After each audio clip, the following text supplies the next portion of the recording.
Selamat pagi, salam sahabat. Hari ini, Kamis 8 Januari tahun 2026. Kita bersama akan merenungkan firman Tuhan dari Yohanes 6 ayat 1 hingga 15. Yohanes pasal 6 ayat 1-15, demikianlah firman Tuhan. Sesudah itu Yesus berangkat ke seberang danau Galilea, yaitu danau Tiberias. Orang banyak berbondong-bondong mengikuti dia, karena mereka melihat mujizat-mujizat penyembuhan yang diadakannya terhadap orang-orang sakit. Dan Yesus naik ke atas gunung dan duduk di situ dengan murid-muridnya. Dan Paskah, hari raya orang Yahudi, sudah dekat. Ketika Yesus memandang sekelilingnya dan melihat bahwa orang banyak berbondong-bondong datang kepadanya, berkatalah ia kepada Filipus, "Di manakah kita akan membeli roti, supaya mereka ini dapat makan?" Hal itu dikatakannya untuk mencobai dia, sebab ia sendiri tahu apa yang hendak dilakukannya. Jawab Filipus kepadanya, "Roti seharga 200 dinar tidak akan cukup untuk mereka ini, sekalipun masing-masing mendapat sepotong kecil saja." Seorang dari murid-muridnya, yaitu Andreas, saudara Simon Petrus, berkata kepadanya, "Di sini ada seorang anak yang mempunyai 5 roti jelai dan 2 ikan, tetapi apakah artinya itu untuk orang sebanyak ini?" Kata Yesus, "Suruhlah orang-orang itu duduk." Adapun di tempat itu banyak rumput. Maka duduklah orang-orang itu, kira-kira 5.000 laki-laki banyaknya. Lalu Yesus mengambil roti itu, mengucap syukur dan membagi-bagikannya kepada mereka yang duduk di situ.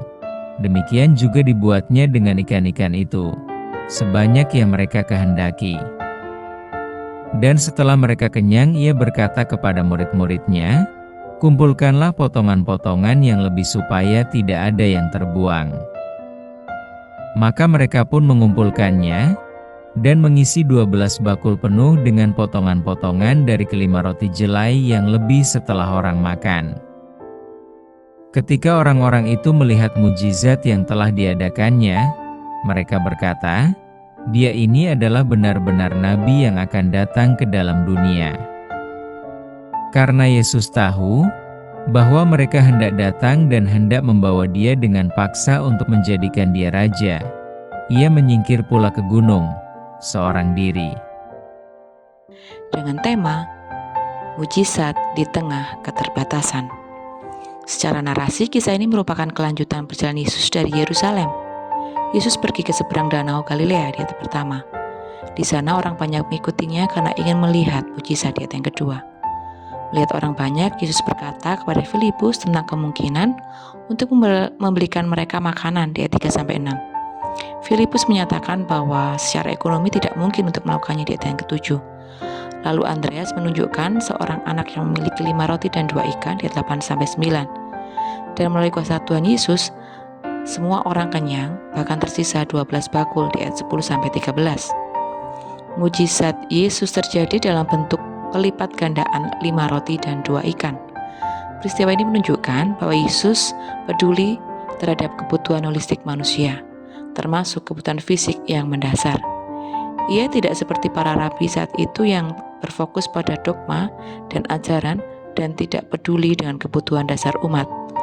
Yesus memperlihatkan bahwa keterbatasan manusia bukanlah penghalang bagi kuasa Tuhan. Dalam situasi yang tampaknya mustahil, Tuhan tetap mencukupi kebutuhan umatnya. Yesus mengucap syukur sebelum membagikan makanan. Tindakan ini mengajarkan tentang sikap bersyukur atas apa yang ada, sekecil apapun, dapat membawa kelimpahan. Berbagi dengan sesama menjadi kunci dalam menghadapi keterbatasan. 5 roti dan 2 ikan jelas tidak cukup, tetapi di tangan Tuhan, 5 roti dan 2 ikan menjadi berkat bagi banyak orang. Kepedulian Yesus hendaknya membuka keyakinan kita akan pemeliharaan Tuhan. Dalam hidup ini kita punya banyak keterbatasan. Tak jarang kita seperti Filipus yang berfokus pada keterbatasan yang ada, sehingga menjadi skeptis dan lupa bahwa Tuhan mampu melakukan mujizat menurut kehendak-Nya. Sikap yang paling penting adalah menyerahkan semua keterbatasan kita kepada Tuhan dan percaya Tuhan pasti mencukupkan kebutuhan kita. Keterbatasan bukanlah akhir, melainkan kesempatan untuk mengalami kuasa dan pemeliharaan Tuhan. Mari bersama kita berdoa. Tuhan Yesus, mampukan kami menyadari dan menerima keterbatasan yang kami miliki.